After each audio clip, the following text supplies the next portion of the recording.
A satellite force-free space sweeps stationary interplanetary dust at the rate of dm by dt, which is equal to alpha into v, where m is a mass and v is the speed of satellite and alpha is a constant, then the acceleration of satellite.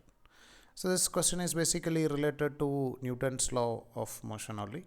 So we know that according to Newton's law, force is equal to nothing but a rate of change of momentum.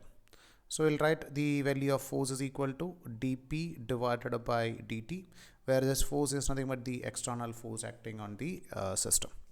And we know that this p represents the momentum. Momentum is a product of mass into velocity.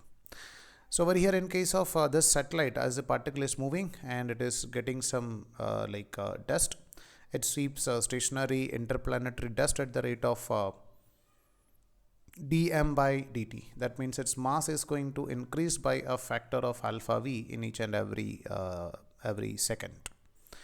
So we can write the value of net external force is equal to rate of change of momentum.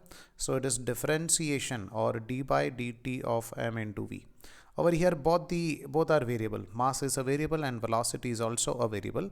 So you can write it as m into first function into differentiation of second function, which is dv by dt, plus second function is v into dm divided by dt.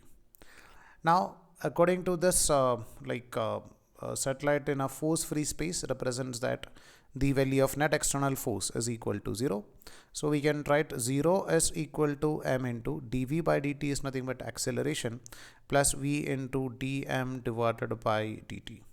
So we can write the value of m into a is equal to minus of v into dm divided by dt. So we can write the value of m into a is equal to minus of v into dm by dt. dm by dt is represents that alpha into v. So we can write this as minus of alpha v square.